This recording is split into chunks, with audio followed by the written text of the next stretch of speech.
Hello दोस्तों, नमस्कार। आप सभी दोस्तों का आपके अपने चैनल मैथ्स इन इजी में आपका स्वागत है। जैसा कि आपको पता है कि इस चैनल पे आप लोगों के लिए मैथ की क्लास लेके आता हूँ, जो कि आपके आरआरबी ग्रुप डी के लिए इम्पॉर्टेंट है। और इसमें जैसा कि आप थंबनेल में देख रहे हैं कि आपके आरआरबी ग्रुप डी में जो आपका, जैसा कि आपको पता है कि एग्ज़ाम आपका चल रहा है, तो 3 से 9 अगस्त तक जो भी आपके एग्ज़ाम हुए हैं, वैसे तो 9 को नहीं कह सकते हैं क्योंकि ये 9 को मैं वीडियो ही डाल रहा हूँ। तो 8 तारीख तक आपके जितने भी जिस टाइप के क्वेश्चन आए हुए हैं 3 से 8 तक ले करके, उसी पे बेस आप लोगों के लिए मैं ये सारे क्वेश्चन उसी पे बेस में लेके आ रहा हूँ, और जो कि आपके नेक्स्ट डेज में होने वाले एग्ज़ाम के लिए बहुत ही इंपॉर्टेंट साबित होगा। तो आप लोग अगर चैनल पर आ गए हैं तो पूरा वीडियो ज़रूर देखिएगा और अपने दोस्तों में भी शेयर कीजिएगा, जिससे कि उनको भी एग्ज़ाम में हेल्प मिल सके। और इसको कराने से पहले मैं आपको एक चीज़ और बता दूं कि इसी चैनल पे आप लोगों के लिए, जैसा कि आपको पता है कि आरआरबी सेक्शन कंट्रोलर की भी वैकेंसी आ गई है, तो उसको भी देखते हुए इस पे जो है इसके लिए भी क्लास मैंने स्टार्ट कर दिया है सेक्शन कंट्रोलर के लिए। तो इसमें अभी मैथ की आपकी पहली क्लास गई हुई है, मतलब इसमें बेसिक से लेकर के एकदम आपको मैं टॉप तक इसमें सारे क्वेश्चन कराऊंगा और सब आपके PYQ के बेस्ड होंगे। तो इस क्लास को भी पाने के लिए आप चैनल को सब्सक्राइब कर लीजिए। तो चलिए हम देर न करते वीडियो को स्टार्ट करते हैं। यहाँ पे पहला क्वेश्चन हमारा क्या है, इसको देखिए ध्यान से। इसमें कह रहा है यहाँ पे, समान एमआरपी वाली एक जैसी वस्तुओं पर 6 खरीदें 4 मुफ्त पाएं, जैसी कीमत पर कितने % की छूट प्राप्त होगी, हमें ये बताना है। अब समझिएगा ध्यान से, ये छूट कितने की दे रहा है, 4 वस्तुओं की मुफ्त यानी कि छूट दे रहा है। इसको हमें क्या करना है, 100 से गुणा कर देना है। इसके बाद टोटल वस्तु कितनी हो रही है हमारे पास, टोटल वस्तु हमारे पास हो रही है 6, ये हो गया 4, ये हो गया, यानी कि 10 वस्तु टोटल हमारे पास यहाँ पे हो रही है। अब इसको हल करेंगे तो 10 धाम में 100 हो गया, और 10 को 4 से गुणा करेंगे तो 10 चौके 40% की यहाँ पे छूट इसको मिल रही है। कितने की मिल रही है, 40% की छूट इसको यहाँ से मिल रही है। इसी के साथ हम आगे चलते हैं। इसमें क्या कह रहा है, इसको देखते हैं।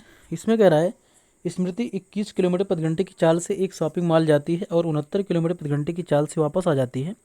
पूरी यात्रा के लिए उसकी औसत चाल यहाँ पे कितना, हमें ये बताना है। तो यहाँ पे सिंपली आपको क्या करना है, एक फार्मूला लगाना है आपको। क्या है आपका, 2UV अपॉन में U+V। इसका मतलब क्या है कि मतलब यहाँ पे है कि 2 से प्रारंभिक चाल और अंतिम चाल दोनों को गुणा कर देना है, ठीक, और फिर दोनों चालों को जोड़ करके इसको भाग कर देना है। बस हमें यही यहाँ पे इसको करना है। ये आपकी शॉर्ट ट्रिक का फार्मूला है। तो हम क्या करेंगे, 2 × 21 पहली चाल और गुणे दूसरी चाल हमारी यहाँ पे हो गई 69, और बटे में हमारा पहली चाल प्लस दूसरी चाल। पहली चाल हमारी क्या है 21 और दूसरी चाल हमारी क्या है 69। 69 में 21 जोड़ेंगे तो हमारा आ जाएगा 90। कितना आ गया, 90 आ गया। अब इसको यहाँ पे सॉल्व करते हैं। ये 2 1 के 2 45 में 90, मतलब 45 बार जाएगा। इसके बाद यहाँ पे इसको काटेंगे तो यहाँ पे हो जाएगा, ये 3 से काटते हैं, 3 1 के 3 25 15 हो गया, ये 3 7 21 हो गया, ये बना लिया। फिर इसको काटेंगे हम यहाँ पे 3 से, तो 3 25 15। इसके बाद ये 3 दूनी 6, 3 तिरक्का 9, ये 23 हो गया। मतलब हमारे यहाँ पे आया 7 × 23/5। कितना आया, 7 × 23/5। इसको हम यहाँ पे लिखते हैं, यहाँ लिखेंगे 7 × 23/5। ये बन गया। चलो इसको सॉल्व करते हैं। तो यहाँ से हो जाएगा हमारा 7 3 21 और 7 दूनी 14 2 16 161, और बटे में हमारा 5 हो गया। अब इसको आगे हल देखते हैं। 5 3 15, 5 3 15, 1 16। अब यहाँ पे आ जाएगा हमारा 5 3 15 1 16, ये 5 दूनी 10 और 5 दूनी 10, यानी कि 32.2। कितना, 32.2 हमारा इस क्वेश्चन का बिल्कुल राइट आंसर यहाँ से हो जाएगा। कितना हो जाएगा, 32.2। अब इसके बाद इसको हम आगे देखते हैं। इसमें क्या करें यहाँ पे कि 8 संख्याओं का औसत 59 है। यदि प्रत्येक संख्या में 4 की वृद्धि की जाए तो नया औसत यहाँ पे ज्ञात कीजिए कि नया औसत क्या होगा। ठीक है, इसको कैसे करना समझिएगा ध्यान से। सिंपल सा आपका शॉर्ट ट्रिक क्या है कि जो औसत दिया है और जितने की वृद्धि हो रही है, इनको दोनों को क्या कर देना, आपको जोड़ देना है। क्या कर देना है, दोनों को जोड़ देना है। कैसे करेंगे समझिएगा इसको ध्यान से। इसका आंसर क्या हो जाएगा आपका, 59 में आप 4 जोड़ेंगे तो आपका 63 हो जाएगा। यही आपका आंसर है। लेकिन इसको मैं आपको प्रैक्टिकली दिखा रहा हूँ कि कैसे ये होता है। देखिएगा ध्यान से। जैसे हम यहाँ पे आपसे कहें कि हमारा जो एक नंग संख्या हमने 5 ले लिया, और इसके बाद दूसरी संख्या 4 ले लिया, और तीसरी संख्या हमने 3 ले लिया। इसके बाद फिर हमने एक संख्या 5 4 9 3 12, और 12 8 20 4 24, 12 12 8 20, हमने यहाँ पे एक संख्या 8 ले लिया। ठीक है, अब कहें कि इसका आप औसत बताइए, इसका औसत बताइए। तो हम जानते हैं कि इतनी संख्याएं रहती हैं, उनको हम जोड़ लेते हैं। जोड़ने के बाद जितनी उनकी संख्या होती है, यानी 4 संख्याएं 4 से भाग कर देते हैं। इसको जब भाग करेंगे तो 5 4 9 3 12 8 20, ये हो गया 20/4। अब इसको यहाँ पे हल करेंगे तो 4 पंचे 20, औसत यहाँ पे कितना आया, 5 आया। लेकिन अब हम कहें कि प्रत्येक संख्या में 2 2 जोड़ दें, तो हम अगर 2 2 प्रत्येक संख्या में जोड़ेंगे तो औसत में हमारी 2 की वृद्धि हो जाएगी, तो नया औसत हमारे यहाँ से जो निकल के आएगा वो 7 आएगा। कितना आएगा, 7 आएगा। अब ये कैसे आया देखिए ध्यान से। अब अगर मान लीजिए एक संख्या हम 2 जोड़ेंगे तो 4 में कितना जोड़ेंगे, 8 जोड़ेंगे, तो ये 20 जो है ये बन जाएगा हमारा 28, 28 बन गया। और 4 से भाग करेंगे, संख्या 4 ही रहेगी, तो 4 7 28, देखिए यहाँ पे 7 आया। कहने का मतलब जितना हम प्रत्येक संख्या में वृद्धि करेंगे उतना हमारी औसत में भी वृद्धि हमें देखने को मिलेगी। तो यहाँ से हमारा इसका जो होगा, इसीलिए आपको जब भी इस प्रकार का क्वेश्चन अगर आपको देखने को मिलता है तो वहाँ पे क्या करें, जो आपको औसत दिया है उसी औसत में जो जितने की वृद्धि हो रही है उसको आपको उसमें जोड़ देना है, यही आपका आंसर हो जाएगा। इसी के साथ हम आगे देखते हैं अगला क्वेश्चन क्या है, आइए इसको देखते हैं। इसमें क्या है इसको हम समझते हैं। इसमें कह रहा है कि एक त्रिभुज की भुजाओं की लंबाइयाँ 7 सेंटीमीटर, 9 सेंटीमीटर, 12 सेंटीमीटर है, इसका क्षेत्रफल हमें बताना है। इसके लिए हम एक फार्मूला यूज करेंगे, तो हमारा फार्मूला क्या है समझिएगा उसको। वो हमारा है S minus A, S minus B, S minus C, ये हमारा इसका क्या है फार्मूला है। S minus C, S minus B, S minus C, ये हमारा फार्मूला है। अब यस हमारा क्या है, यस हमारा होता है हमारा अर्ध परिमाप। अर्ध परिमाप कैसे निकालते हैं, तीनों भुजाओं को जोड़ के 2 से भाग, जैसे हमने 7 9 और 12 को हमने जोड़ दिया, 2 से भाग कर देंगे। चलिए इसको करते हैं, तो 9 7 16 2 18 10 28, ये 28 हो गया बटे में 2, ये हमारा हो गया 14। ठीक है, कितना हो गया, 14 हो गया। यस की वैल्यू हमारी 14 आ गई। ठीक है, अब इसको हम डायरेक्टली यहाँ वैल्यू पुट कर रहे हैं, अब समझिएगा ध्यान से। ठीक है, कैसे करेंगे इसको आप देखिएगा, तब आपको ये समझ में आ जाएगा। चलिए हम देखते हैं अब इसको हमको करना कैसे। अब यहाँ पर हम देखते हैं कि एस हमारे पास कितना है, यस हमारे पास हमने अभी देखा कितना है 14, हमने 14 ले लिया। अब गुणे लगाएंगे, अब यस माइनस ए, मतलब कि यस से ए का मतलब होता है पहली संख्या, तो 14 से 7 माइनस होगा, हमारे पास 7 आ जाएगा। फिर गुणे, अब यस माइनस बी का मतलब 14 में से बी यानी कि दूसरी संख्या माइनस होगी, 14 से हो गया हमारा 5 आ गया। फिर इसके बाद इसी तरीके से हमारा यहाँ पे देख सकते हैं कि यस हमारा 14 से सी माइनस यानी कि तीसरी संख्या, तो 14 से 12 माइनस होगा हमारा 2 आ जाएगा। बस इसी को हमें यहाँ पे सॉल्व कर लेना है। अब चलिए इसको हम सॉल्व करते हैं। ये कितना हो जाएगा हमारा यहाँ से, ये हो जाएगा 14, इसको लिख सकते हैं 2 गुणे 7, ये लिख सकते हैं, और 7 हमारा पहले से है, इसके बाद 5, इसके बाद हमारा यहाँ पे 2 पहले से है, ये हो गया। अब यहाँ पे हम देख रहे हैं कि हमारा जो इसका जोड़ा बन रहा है ये 2 का बन जा रहा है, 7 का बन जा रहा है, लेकिन 5 का नहीं बन रहा है। तो 1 7 1 2 यानी कि 7 दूनी 14√5, ये हमारा आ गया 14√5, इसका हो गया, ये हमारा क्षेत्रफल आ गया। क्या आ गया, 14√5 हमारा इसका क्षेत्रफल आ गया। चलिए सॉरी क्षेत्रफल इसका हमारा निकल के आ गया 14√5, ये हमारा इसका बिल्कुल राइट आंसर यहाँ से हो जाएगा। इतना मैं आशा करता हूँ कि आपकी समझ में आया होगा। अब चलिए हम आगे चलते हैं। आगे क्या है इसको समझिएगा। डेटा 1 11 11 8 16 8 18 8 7 7 7 एक्स वाई और 8 का बहुलक ज्ञात कीजिए। दिया गया है कि 3x + 7y, मतलब में इक्वेशन यहाँ पे दिया गया है, समीकरण दिया गया है 3x + 7y = 42 और 7x + 3y = 58। ये में 2 इक्वेशन हमें यहाँ पे दिया गया है। अब समझिए ध्यान से, बहुलक हमारा क्या होता है पहले इसको समझिए। जैसे मान लीजिए हमें दिया है 3 9 6 9 7 3 6 9 5 9, इस तरीके है। अब बहुलक का मतलब होता है जो हमें डाटा दिया गया है इसमें सबसे ज़्यादा बार जो है, जैसे इसमें देखिए इसमें सबसे ज़्यादा बार आपको यहाँ पे 9 देखने को मिल रहा है। क्या मिल रहा है, 9, तो इसका बहुलक हमारा यहाँ पे 9 हो जाएगा। क्या हो जाएगा, 9 हो जाएगा। अब इसी तरीके से अगर ये दोनों हमारे समीकरण हैं तो हमें पहले क्या करना होगा, एक्स वाई की वैल्यू निकालनी होगी। क्या करना होगा, एक्स वाई की वैल्यू निकालनी होगी। चलिए इसको हम निकालते हैं, कैसे निकालना है इसको देखिएगा ध्यान से। तो यहाँ पे हम पहला समीकरण लिखिए 3x + 7y, 3x + 7y बराबर हमने यहाँ पे देखा कि हमारा 42 है। अब इसी तरीके से हम दूसरा समीकरण यहाँ लिखेंगे, ये हमारा 7x, ये 7x और प्लस में 3y, ये बराबर में हमारा यहाँ पे 58 है। दिख रहा है आपको यहाँ पे 58 है। अब यहाँ पे हम इस समीकरण को हल करने के लिए क्या करते हैं, इसमें से एक को बराबर करेंगे। जैसे ये 7x से 3x है, तो इसमें अगर हम 7 से गुणा कर दें और इसमें अगर 3 से गुणा कर दें तो हमारी x की वैल्यू बराबर हो जाएगी, ये भी 21x हो जाएगा, ये भी 21x हो जाएगा। तो अगर इसमें होगा तो इसमें भी 7 से गुणा होगा, और अगर इसमें होगा तो इसमें भी 3 से गुणा होगा, इस तरीके से। ठीक है, तो यहाँ भी 7 से गुणा होगा और यहाँ भी 3 से गुणा होगा।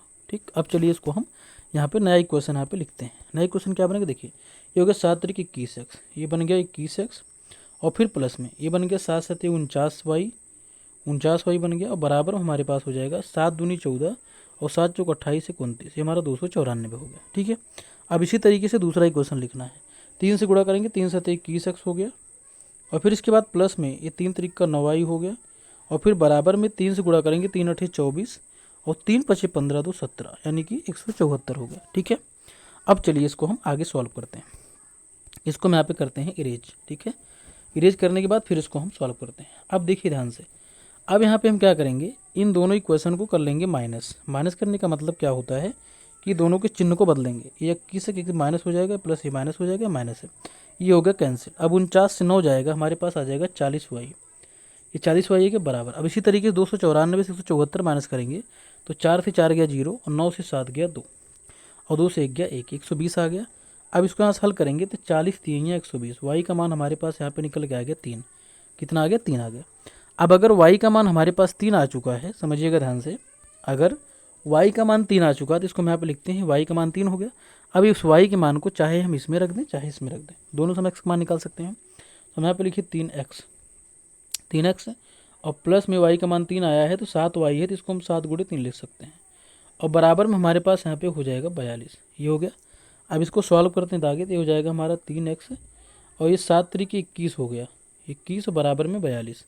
अब ये 42 से 21 जब माइनस करेंगे तो हमारा 21 आ जाएगा, और 3x बराबर ये हो गया 21 और 3 इसको काटेगा तो x का मान हमारा कितना आ गया? 7 आ गया।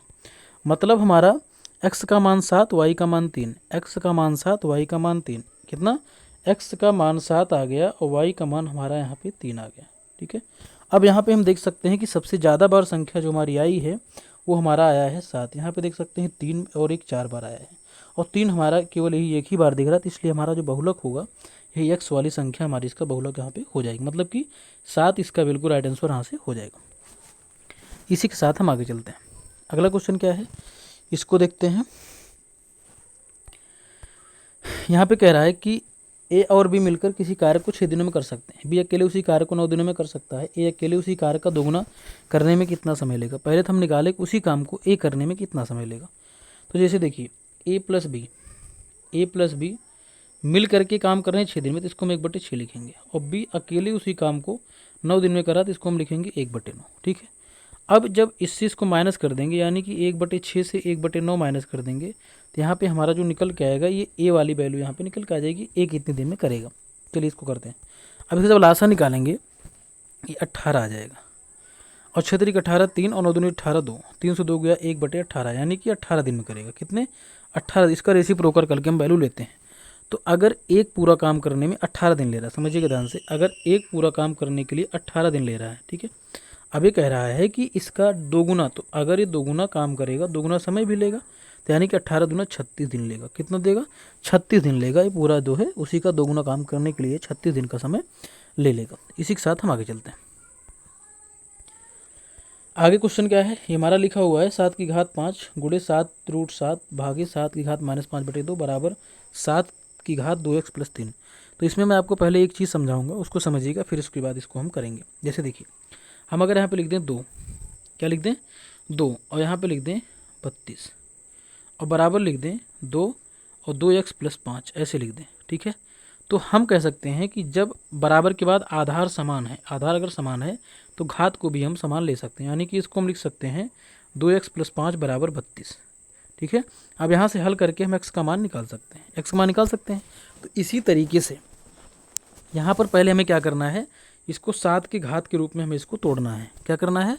7 के घात के रूप में इसको तोड़ना है। कैसे तोड़ना है, चलिए इसको मैं आपको बताता हूँ। यहाँ देखिए ध्यान से, जैसे 7 की घात 5 लिखा है तो इसको हम ऐसे लिखा रहने देते हैं, ये 7 की घात 5 हो गया। ठीक है, और गुणे में अब देखिए यहाँ पे ये जो 7 है इसकी घात 1, और ये जो है ये हमारा हो जाएगा, देखिए हम इसको लिख रहे हैं 7 की घात 1, और गुणे में इस 7 की घात 1/2 हो जाएगा, क्योंकि रूट जहाँ भी लगता है उसकी घात 1/2 निकल के आती है। और भागे में हमारे पास हो जाएगा 7 की घात -5/2। ये हो गया। पहले हम इतना सॉल्व कर लेते हैं, इतना पहले। ठीक है, चलिए आगे चलते हैं। अब क्या होगा, जब इसको जोड़ेंगे, इसको क्योंकि गुणा है, घात जुड़ जाएगी, तो 1 में 1/2 जोड़ेगा तो 3/2 आ जाएगा। मतलब ये पूरा निकल के जो हमारे पास आया 7 की घात 5 गुणे में 7 की घात 3/2, और फिर यहाँ पे भागे 7 की घात -5/2, हमारा ये निकल के आ गया। ठीक है, निकल के आ गया। अब यहाँ पे देखिए ध्यान से, अब ये जो है 5 में 3/2 जुड़ेगा, क्योंकि ये गुणा है, तो हम इसको देखेंगे 5 में 3/2 जुड़ रहा है, और ये जो है 5/2 माइनस होगा, लेकिन भाग है माइनस माइनस प्लस बना लेगा, ये हमारा 5/2 ए भी हो जाएगा। ठीक है, इसको बटे 1 कर लेते हैं। अब चलिए आगे देखते हैं।